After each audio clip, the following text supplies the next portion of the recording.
Hey folks, it's Frithgar here, how you doing? Welcome back to our crazy farming simulator series. The greenhouses are not producing anything yet, and the reason they're not producing anything yet was I noticed a slight error that I had made, which was with the lime. I had that one still set on not distributing, it was set on other, so it wasn't actually bringing the lime into here. It should now be sending the lime into here, but I got an awful feeling that it's also sending lime into here. There we go, 700 litres of lime. Despite the fact that the lime from here is distributing again, it's distributing back to itself. So I'm going to have to alter that mod once more, the cat farm supplies production, so that lime in here is down to near zero. But that's not a problem. And that will give our greenhouses the lime that they need in order to be able to produce. And then we will have, like, little things being produced from there as well, which would be wonderful. I'm back with more recording. I'm not entirely sure what I said I was going to do, but I'm pretty certain that I said I was going to do some sugar beet and some canola over here, because that is going to get me the sugar beet and the canola oil that I'm going to need for that one. And I've already got the lime working, and that's distributing, and I had an issue here on this one where I had too much lime going in here, but now I've reduced that down, so that lime should distribute. There, it's distributing, so that'll distribute on the hour. Oh, it should have distributed just now. There we go. So there's a load of that has distributed, which means that it should have gone to some of these greenhouses. And if we have a look here, we've got about 90 lime gone in that one. And this one's got about the same, and this one's got about the same. So yeah, all is good. We should be getting that, and then they're going to distribute out where they're going to distribute out, and everything should be tickety-boo and hunky-dory, which is absolutely great. I only have to decide if I want to start planting the canola now or wait until next month. And I think I will wait until next month, because if I have a look in here, that starts there. And I'm also going to do sugar beet, which is not until next spring, so I don't need to worry about it. And then I can plant the barley, which is going in all the wheat fields as well in a bit, so we will sleep the night. Another thing that I have given some serious thought to, I only have 71,000 now, so I'm not entirely sure if I'm going to be able to afford the seed drill. So let's just see if we can afford the seed drill, which is this one I want. I don't want the other one that we've had previously. I want this one. It does up to 54 kilometers an hour. I'm not going to bother making it more than that. Color doesn't really matter. Let's have a nice bright green on there. We'll have some metallic blue, maybe. Let's go with a bright. Have we got a bright blue? We don't really have a bright blue. Let's have a kind of yellowy gold kind of color. And I'll go with a metallic blue on there. The problem with the metallics is they look very dull, don't they? That's an extra 1,000. We're talking millions, so it's not really going to make a big difference. And I don't have enough money anyway. Right, so I've got 70 grand.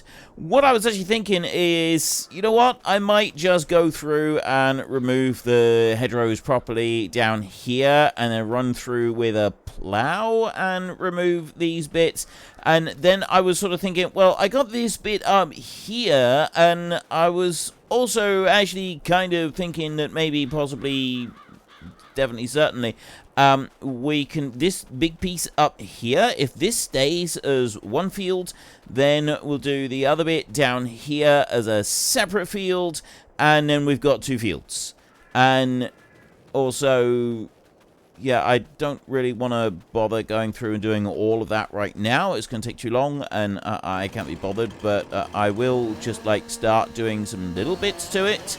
So I can take that bit out there and that bit out there, like. And then we could maybe take out a few other little bits, including a tree or two. And then we will see about maybe doing some plowing next year. Plow up the remains of this field here. I think that's what we'll end up doing. There we go. Right. Okay, that'll do in there. We have gone through a night, so we ought to go and get the milk and divide that out accordingly. So I think I've got milk going into that milk factory right there. I can't remember now. I know one of them is now pretty much full with milk. The bottled milk is this one. So we want to put all the milk we can into that one and to the other. So the 2 bottled milk factories, they get all the milk that they can take, and then we just kind of divide it out among the rest. So there'll be quite a bit to go into the dairy to start with. So I'll go in over to here and then open up the tank and then fill it with milk. Fill it with milk. There we go. 69,000 litres of milk. Not too shabby. Run this back through here, and then I can tip out a bit into this one. If I don't drive too insanely fast. There we go. And then we go on round to the next one, which is over there. I should have a road around behind this one, I think. Because then I don't have to... I can bring the road out behind, and then I can go to here. So there's that one that is deposited in. And then there's nothing else making milk, using milk, except for this one. This one's using a bit of milk. And then we can back out of here. And we're going to have to sell everything that we can sell in order that we can be able to afford the next things that we want. Right, that one's all done there. Then if we go and grab the slurry tanker, we can move any slurry that we've got. That will turn into electricity, and we can make a bit of money from there. I don't imagine we've got very much manure. We don't get very much in a single day. It's probably not really worth carrying. It is going to be worth doing this. So let's grab that one. I'll run this back over to the cows a minute. 80,000 litres of slurry right there. How many more thousands of litres have we got? 7,500 left. It's not very much. Right. And over here. Oh. I have 106,000 litres in there. That's not too bad, actually. I'll take that over to the BGA as well, and then that can all start to be processed through. Give us a little bit of cash. And then once we've got the little bit of cash from there with the electricity, there's also digestate that's going through, pumping through all of the system. That's going to be fantastic, because that's going to be more money that comes in, and then we should be able to afford to be able to get our seed drill. We're only going to be able to lease it, and I am going to do my bestest to not take out any further loan, because it would be nice to be able to start earning some money back. I mean, it doesn't matter that we're playing on super crazy settings.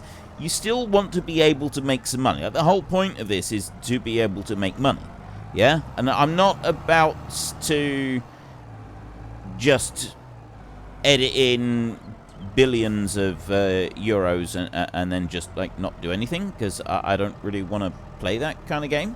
I have been told by people in the past, oh well, you're cheating, so you might as like you've added stuff in. You might as well just add in 1 billion and then close the game because you've won.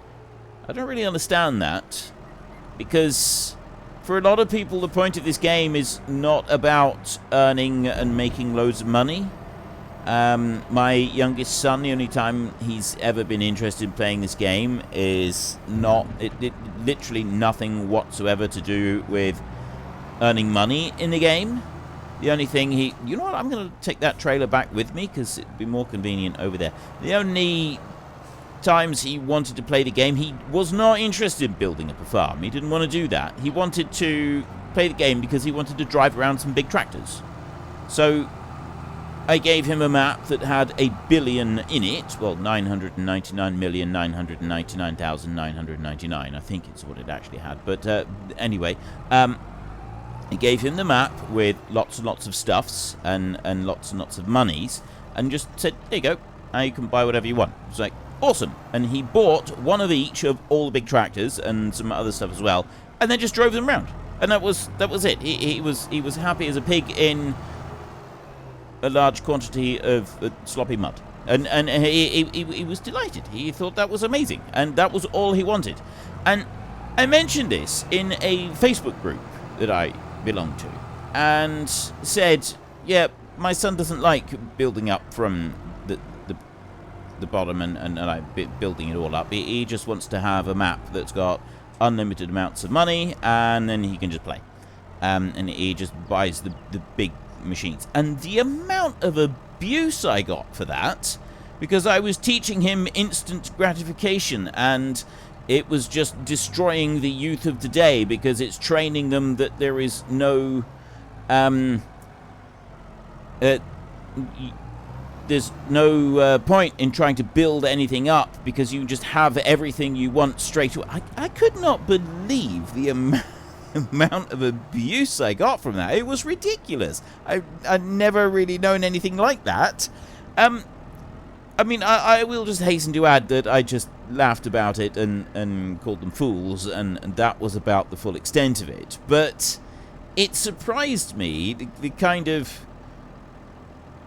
the anger that seemed to be displayed by some people over the thought of some person who they've never ever met before in their short and seemingly angry lives was playing a game in a way, a single player game, I might add, not a multiplayer, a single player game, so it's never ever going to possibly affect them in any way, and they were outraged. They were furious, raging angry, because I had dared to suggest that my son was even allowed to play the game in this way. I just thought that was a rather sad reflection on the individuals involved, and may have said words to that effect in a not very polite tone. But yeah, it's not really productive to get into arguments with strangers on the internet, because you're never going to change anyone's point of view. It just made me feel better to say things that I probably shouldn't have said. But anyway, it did surprise me. It did genuinely surprise me that there was that depth of feeling about allowing a 9-year-old boy to go and drive some pixelated tractors. Apparently I was wrong for doing it in the way that I had done it, and I should have made him sit there in front of the computer and build up to being able to do that over the course of 30 or 40 hours, when all he wanted was 20 minutes of driving a tractor around, and then that was it. He was done. He didn't want to do it anymore. So you can maybe understand my confusion. But anyway, I've got that off my chest. It was a long time ago. I mean, he's like 15 now, so it was a very long time ago. But it still happened. That's the point. That's the point I'm trying to make. It happened, and it should never have happened. I cannot understand why it even happened in the first place. It's just a nonsense. But I'm not actually planning to add in billions into this particular map, because I don't feel the need. I would like to earn the money. Now, I did talk about having this in various colors. So that's the green. I want the bright green. I'm going to go with this green. I like this green. And let's make those bits red, and then we'll have the rim color as the metallic blue. That looks interesting. And then we go to lease, and 138,000 euros to lease that bad boy. Yep, go for it. Spend all of our money leasing this seed drill. Let's hope that it actually works. So I've got canola that I want to plant over this side, and then I've got barley that I want to go and plant over the other side. I've got no seed or fertilizer in it at the moment, but I got both of those items that we will need down at the farm. Now we pull up alongside this one, and we start loading up. Now, normally it doesn't allow you to load from the big bags, but for some reason it doesn't allow you to pull up alongside these crates and have them auto-magically load into your machine. So what we've got to do instead is this. Except that it don't work there. Maybe I've got to put them on the back. It does work somehow, some way. Oh, wait a minute. Maybe I got to take the cover off. Let's try that. Let's try again. So now I go up here, and there we go. Right. So I can dump everything in now. Everything has been dumped in. So we need to plant barley in these 3 fields here, and then we need to plant canola over in the other fields, and then that is everything that we need to do. And yes, I did speed up the unfolding on this one. Seemed like a good idea.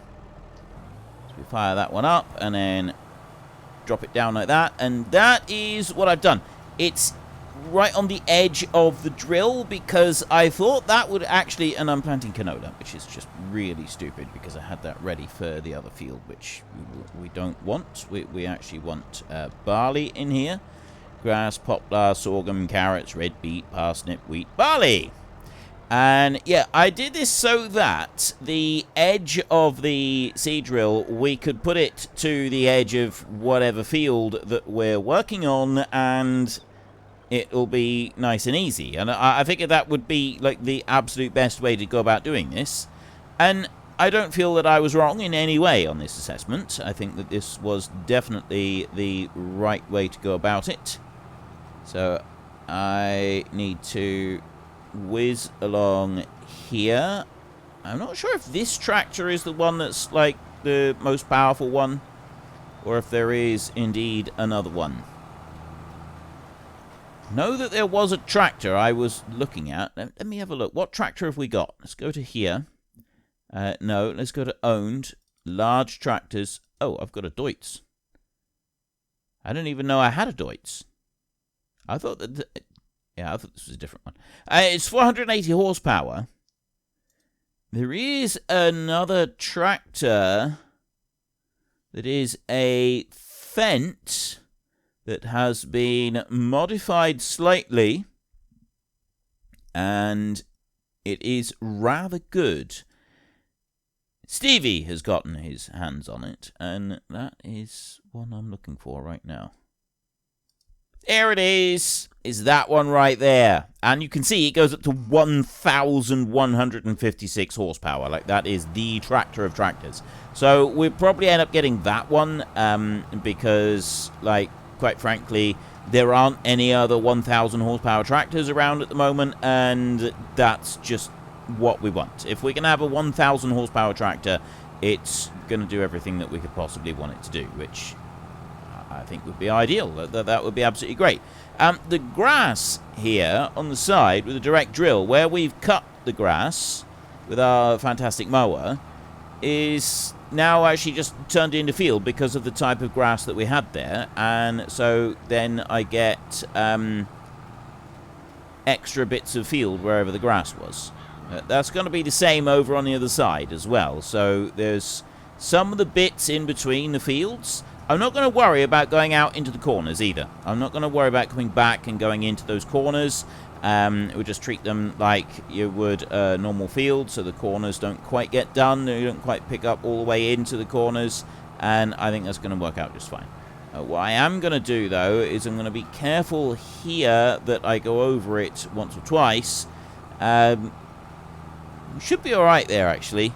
Because I want to make sure that I got all of the bit that was canola. We put in a little bit there, didn't we? And we've got to make sure that we get that. The one thing that I do like about this seed drill, once you get the 1,000 horsepower tractor onto it, I have tested this, it does go a bit faster, and you will have it swing around slightly, but generally the this seed drill doesn't sort of swing around wildly behind the tractor in quite the same disconcerting fashion that the other seed drill that we were using does. That one, for some reason, it drifts an awful lot more than what this one does. So this one is a bit of an improvement in that particular area.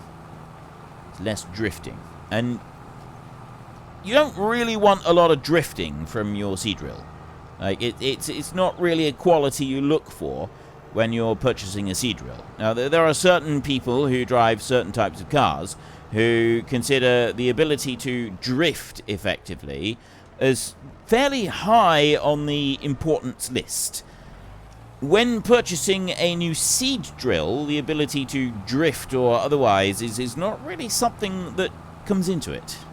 At least not in my personal experience. I mean, there may be those among you who do consider that to be an important quality in a seed drill, but I'm obviously not cool enough for such things.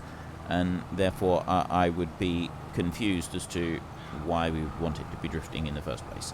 Now, eventually, I think these fields will be the ones that end up being grass, but that's only a suspicion at the moment. They may not end up being grass, and I may end up keeping these as crops. But I was kind of thinking that I might turn these into grass, and then we've got 1 or 2 fields over the other side of the road that we can have as well. We'll see. I'm not quite sure how we're going to do that. The grass might just stay up where the grass is. There is this bit along here, this little piece here, that I kind of think that I should go through with the what do you call it? The landscaping. The landscaping. I should go through there with the landscaping and just like tidy up that little edge piece. There's no grass growing there. There's no nothing. It's kind of like a little slither of no man's land, and I don't particularly like it. I gotta be honest. That dude has been out there fishing in that boat for a long time. Like, seriously, his flask of tea is gonna go cold at this rate. Is he moving? Or is that just the effect of the... No, he's not moving. His flask of tea has got to have gone cold by this point. I don't think he's come in from the boat once. He's just been sat out there in the lake this whole time. So either he's some sort of creature of the night, like a vampire or something, or he's just got a very large flask of tea. Got to be one or the other. See, this tractor is only pulling it along at 41 kilometers an hour, when we know for a fact that the seed drill is capable of doing more than 50 kilometers an hour, which is making me want to go and buy that other tractor, the one that Stevie has altered to over 1,000 horsepower.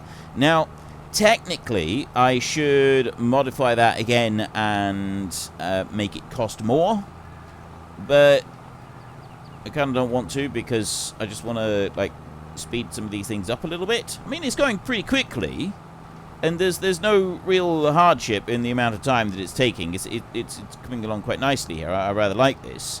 But I've noticed that, you know, when I play the game myself, I'm quite happy for the drilling job to take like 20 minutes as I go around a whole load of different fields.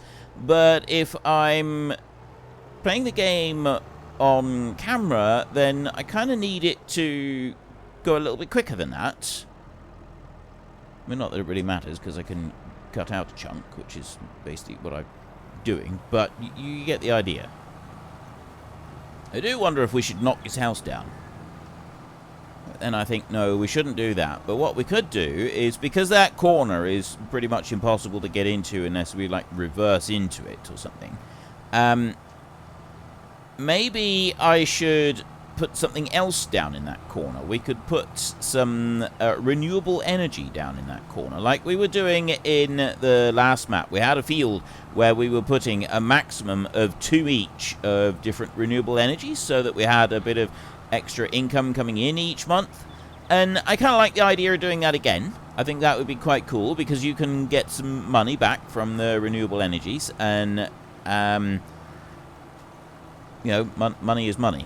I got no problem with getting a little bit of extra cash coming in. So we could stick a couple of things over in that corner. Maybe we stick a solar panel or something in the corner, and then in the other corner as well. And that would make some use of that space. Something that I did here that some people like to do is... if they've got like a little strip of land or something. Now, these people are probably playing a little bit more realistically than I am right now, but these people, if they've got a spare strip of land or something like that somewhere on their farm, they go and just put in a line of poplar. And then once it ripens, is ready to harvest, because poplar takes 14 months to harvest before it's ready to harvest.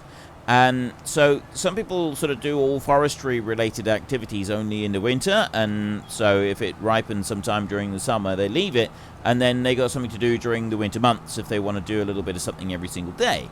And so they'll go along and have just like a strip. If you've got like a strip somewhere, that maybe just a piece that's dividing a field, something like that, and they will plant that with poplar and then go along and harvest it in the winter for a little bit of extra income to or just a bit of extra work to do during the winter. And I actually thought that's actually a really cool idea. I got nowhere on this map at the moment where I'd want to go and plant it, but I was considering planting a bit of poplar on this map somewhere. I just don't know where. There's got to be somewhere that we could do it. I reckon we could make it work, just not quite sure how yet. And the other thing that I was thinking is I've got some grass here in places. So if we unfold this one, oops, there, turn that one on. Need to reverse up there. Right, there. And you can see that where we had the grass, or where we cut the grass, it is now being planted with our alternative. Oh, even where we haven't planted the grass, wherever that particular type of grass is planted, it's now being planted with our other crop. So one thing that we're going to have to be careful of is this electric pole right here, because I don't want to go accidentally planting canola over on the other side of the road. Something that we want to avoid. What I can do is I can come in around here, like that, avoid the majority of that little patch, because that's our little thing. Unfortunately, folks, that is all we have got time for today. A massive thank you to everybody who has earned their way into the Great Book of Names. To find out some more details about all the names coming past, please head into the description and click on the link to the Discord. It's a link to another video. The link is on the other video. Please also consider checking out the links there for Nitrado, who provide gaming servers for games like Farming Simulator, Minecraft, Ark, and several others.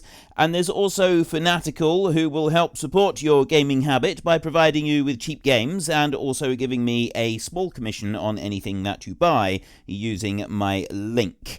If you've enjoyed this particular video, then please head down below and give us a like. And if you really enjoyed it, then please tell your friends all about me. Get them to come and watch as well. That would be awesome. And until next time, thank you very much for watching. This is Frithgar. Goodbye, and see you later.